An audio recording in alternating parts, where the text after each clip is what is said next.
I call Lady Queens, Mrs. Mary Ellen Ciganovich. Mary Ellen is an inspirational speaker, educator, consultant, and author. Her books, Words I Choose to Live by, Truth, Taking Responsibility, Unleashing Truth Healing, and Truth Lives, are beautiful written works inspired by God. You will see one of Mary Ellen's quotes, and the next voice you will hear will be from the beautiful and powerful Mrs. Mary Ellen Ciganovich. So give me something real, give me something true, give me something painful, something I can feel. If this is how it ends, if this is where it dies, if this is where my heart breaks, I need to make it feel. So give me something real. Hi guys, isn't this an amazing conference? Oh my gosh, everybody has been phenomenal. Thank you to everybody for all your hard work and everything, and giving me this opportunity and giving all of us this opportunity to share with each other. And I am presenting for you, to you, the truth of the matter. Or I could say, what is the matter with truth? Because where is it hiding? I mean, don't you feel like that sometimes? What exactly is truth? And as a speaker, it's important for me to understand, what picture are you seeing in your mind when I say the word truth to you? So I'm going to begin with a question for you. How many of you have either heard, thought about, or wrote the word truth sometime this week? Okay, I know probably all of us because I just said it. And you're going to hear the word truth in two different places. You're going to hear it on the TV, right? And you're going to read it, of course, in the Bible. Now, when I talk about the TV, what I'm talking about is like from a news broadcast, because I'll always go, the truth is this, the truth is that, right? And I'm going to ask you another question. Which do you know to be the real truth? What they say on the TV or what you read in the Bible? I'll give you time to answer. Yes, the Bible, because this is God's book. He gave us this book to live by. These are his words and they never change. Now keep that phrase, never change, with you, because that is important to understanding what truth really is. Now, God's love is unconditional love. It is truth. It is no motives, no judgments, no expectations. Truth is not an opinion or a fact, yet some facts can be truth. A fact that is a truth is a fact that never changes, such as 2 + 2 = 4. That is a fact that is a truth because it will never change. However, the fact that it is sunny outside in Chattanooga, Tennessee today is not always there. So that is not a truth about Chattanooga. That is simply a fact. Opinions are not truths because they are able to be changed. Now, before we go any further, I'm going to tell you some facts that my human form lives with. At the age of 6, I was diagnosed with epilepsy. And my mother thought my whole family thought that was the worst thing in the whole world. And so I was brought up with a very, very low self-esteem and trying to fit in the best I could. I saw my family as not loving me because of this flaw. Okay. At the age of 8, my mother, you never knew when she was going to blow up. Okay. She was Polish. Maybe that was part of it. I don't know. But anyway, she was fighting with my father in the living room. And Daddy was a traveling salesman. He was gone Monday through Friday. So I was 8 years old and I couldn't take it anymore. And so I ran in there and I said, Mom, stop yelling at Daddy. And I'll never forget the evil look in her eye when she turned to me and she said, why are you standing up for him? Do you want me to tell you what he wanted me to do with you when I was pregnant with you? You were an accident. You weren't meant to be. And I just froze. And I remember running back to my bedroom. I didn't even make it to the bed. And I just fell on the floor. I was crying. And my father walked in the room. And I looked at him and I said, "Is that true? Is what she said true?" And he said, "Yes, we were extremely, extremely poor. And now that I have you, I wouldn't give you up for anything in the world." And I've always had more respect from my father for telling me the truth than from my mother lashing out in anger. And don't get me wrong, I loved my mother until the day she died, and I did understand her better. Yet that hurt so incredibly much. Now, I went on to go to college, and while I was in college at the University of Georgia, I knew I needed some psychological help. So I went to the actually head psychiatrist at the University of Georgia, and his therapy for me was to sexually assault me. Of course, this was back in 1974. Yes, that's when I graduated from college. Don't figure that up. Anyway, and so I went back and I told people, and they said, "Well, he wouldn't do that. You have to go back to him." Well, I didn't want to go back to him. So I took a whole bottle of pills and was in a coma for 3 days, and went to the light, and I did see Christ. And oh my gosh, it's so beautiful.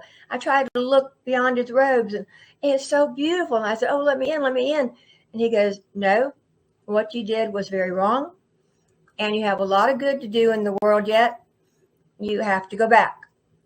And I'm like, and as soon, it was like a door slamming, and I was awake in intensive care. And I will tell you one thing, when people are in a coma, they can't hear you. I could hear my father telling me to try to open my eyes. So after that, I went on to graduate from the University of Georgia, and I taught middle school for 15 years. In 1989, after my first husband left, I was diagnosed with multiple sclerosis. Now, I was fortunate to be diagnosed with MS in 1989 because there were not any medicines for MS at the time. They basically told you, well, go home, write your will. I was a single parent, and I was like, what are you guys talking about? I mean, I just knew in my knowings, which is what I teach people now, that wasn't going to be the case for me. So those are some facts about myself that my human form has. But let's look at where truth really resides. Truth resides in your authentic self. And if you're seeing the PowerPoint there, and I hope you are, you'll see it's a capital S, authentic self, because that is your God connection. That is your knowings. Okay. And if you can see me right now, and I know you probably can't see knowings, I point to my gut. Sorry about that. Your non-authentic self is your lowercase s. Now that is your ego connection. That is your brain, all those thoughts that go, no, you can't do that. No, those are all those erroneous societal teachings that you've been taught over and over and over again that you can't do. When you get out of your lowercase s and get into your capital S self, you can heal anything.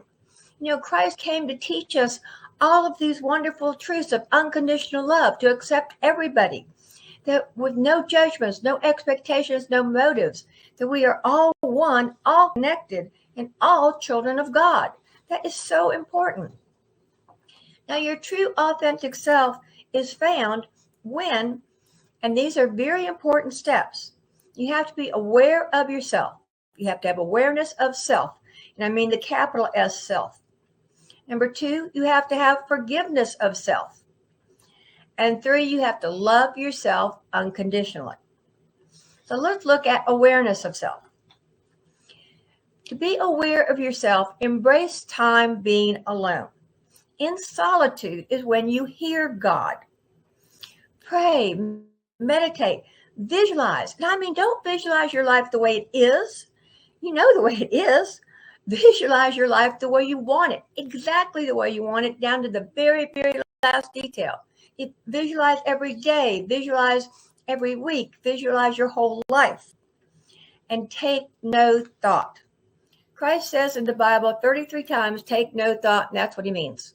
Because what gets you into trouble? Your little ego thinking self right here. When you connect with your knowings, your peace, your solitude, you hear God and you know what to do. And you rid your mind of those societal toxins we've all been taught. Now, awareness of self is best found in a theory I call one finger out, three pointing back. Very easy way to remember awareness of self. Now, part of this you're going to like, the first part.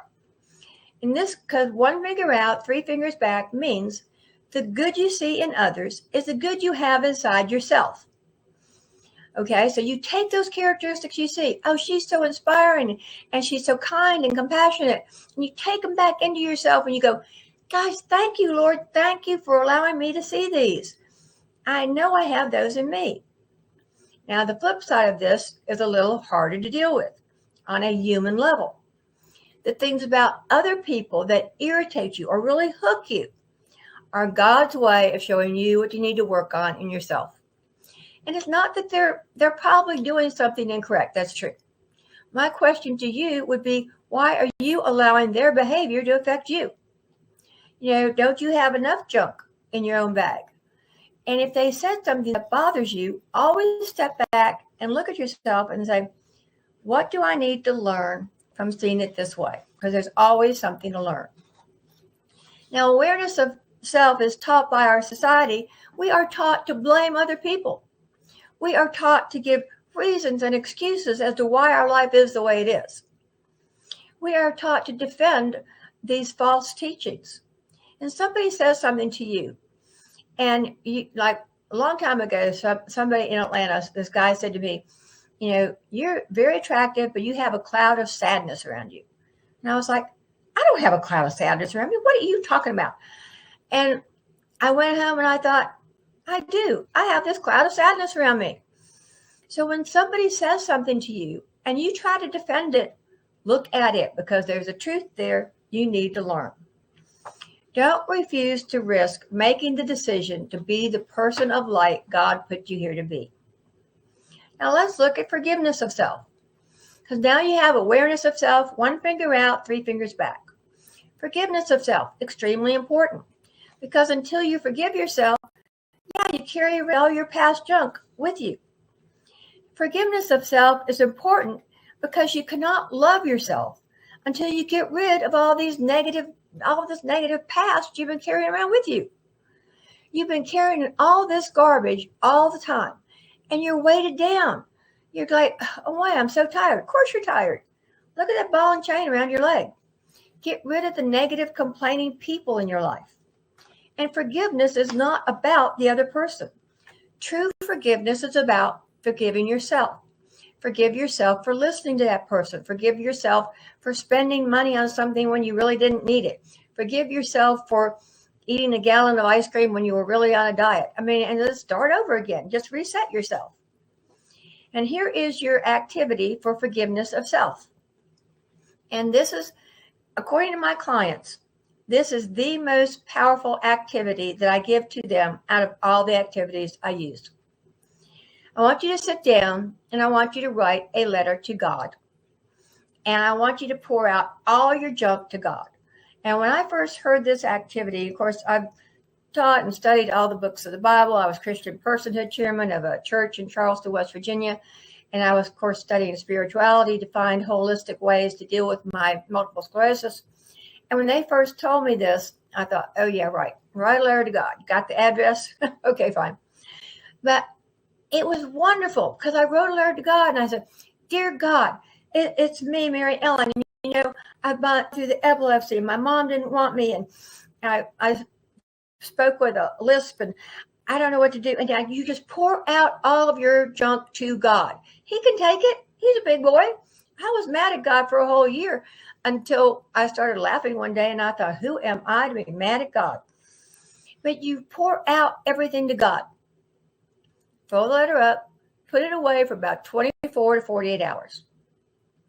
Come back and connect with God inside you. Connect with your knowings inside you, not the lowercase s, the capital S. Become God and answer your letter. Say to yourself, like I would say, dear Mary Ellen, you know, yes, I know all of you've been through, and you're right. I forgave you a long time ago. Because isn't that true? God forgives us the minute we ask. But what do we do as humans? I'm not forgiven yet. I'm not worthy of forgiveness. Yes, you are. You are so worthy. You are more worthy than all the diamonds, all the gold, and everything on this planet. So write a letter to God and answer it, and you will be surprised. And I know you're going to think like I did. I thought, I can't answer for God. But I did. I started writing, and I said, Dear Mary Ellen, and I just allowed the words to come. And it is so healing. And you might want to do this once a month. You might want to do it once every 6 months. Whatever. It's up to you. It is so healing. Now let's look at loving yourself. Now, how many of you can say that you love yourself? That you never criticize yourself, you never complain about yourself, you don't worry, and you're not anxious about the future? Well, I can't, because I criticize myself all the time. And in truth, you cannot give love to someone else until you honestly love yourself first. It's just like if you asked me for change for $1, and I don't have $1, I don't have any change. I couldn't give that to you because I don't have it. So loving yourself is not selfish. So many of my clients, when I begin to work with them, they say, oh, I was taught that loving myself was selfish. That is what God put you here to do. You are here to have fun. You are here to live life to the fullest and to love yourself. And that's what Christ came to wake us up to again, to reaffirm this belief. Let's see how loving yourself begins. First, you have to be kind to your mind. Quiet that mind down. In solitude, become kind to your mind. Positive affirmations, positive self-talk. And like Barbara was saying, you don't just get up doing positive affirmations. I talk to God all the time. I say positive affirmations to me all the time because I need them. I wake up in the morning and I have my clients do this. So get up in the morning, be grateful. And when you walk in the bathroom, you look in the mirror, say, good morning, Mary Ellen. I love you. It's going to be a fantastic day. You're going to do your presentation just right. And people are going to really hear these truths that you write about. So be kind to your mind. Use your positive affirmations. Meditation is powerful. And like I said before, visualize. Visualize, visualize. Every single thing you need to visualize. Don't visualize what you don't want. The thoughts that you pay attention to become real in your life. Visualize what you do want. Loving yourself, the activity, and this is huge, is to practice gratitude. Huge step to loving yourself. And I don't mean just be grateful for waking up and that it's a sunny day. I mean be grateful throughout the day for every single little thing. I'm grateful my camera's working and my microphone is working, and I'm grateful for all of you who are watching, and I'm grateful for these lights working and not flickering, and I'm grateful for everything. This chair I'm sitting here. Just go through your whole day being grateful and grateful and grateful, and keep a gratitude journal. And you don't have to just write it in the morning and night. You can keep it with you all through the day. It is important to write your gratitudes down, because when you write them, you are giving them dimension.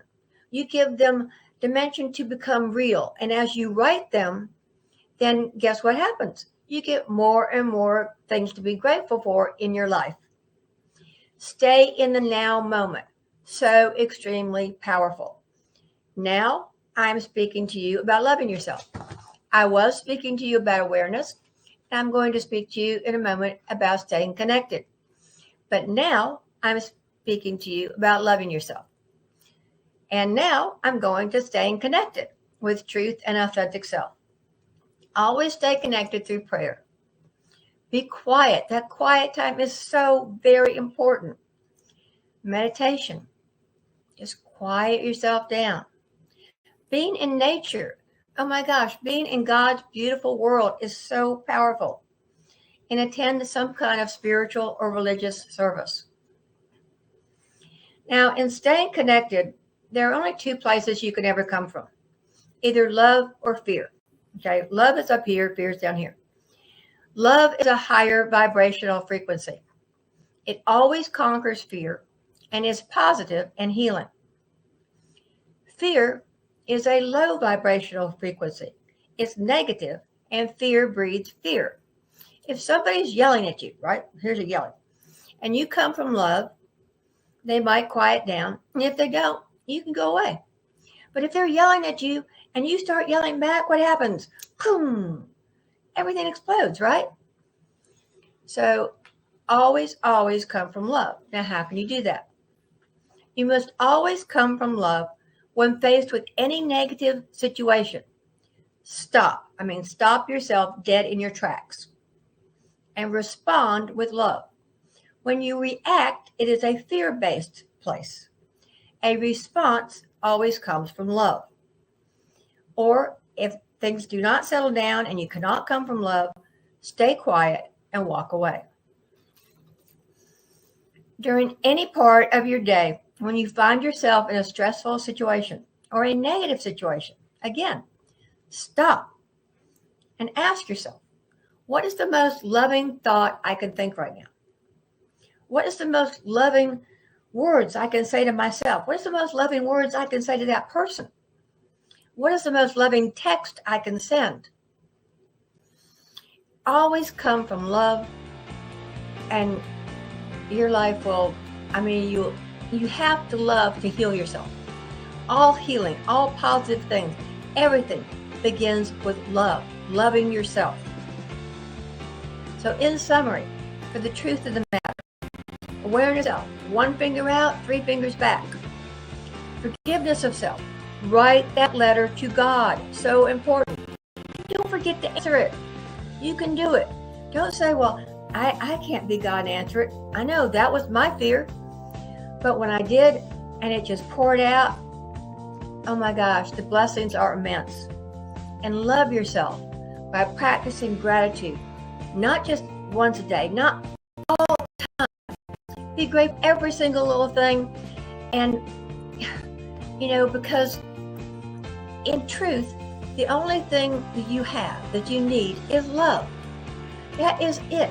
God is love. Truth is love. Love. Love. Humans were sent to Earth by God to give love to our planet and to aid in the healing of our planet. And instead, humans are searching and searching and searching to take love from our world. Please go forward, inspiring. Go forward, shining your light upon the world. And while you do, you'll light somebody else's light, and everything will go forward. And one after one after one, the world will be in love again, and everything will be just fine. Thank you so much for listening.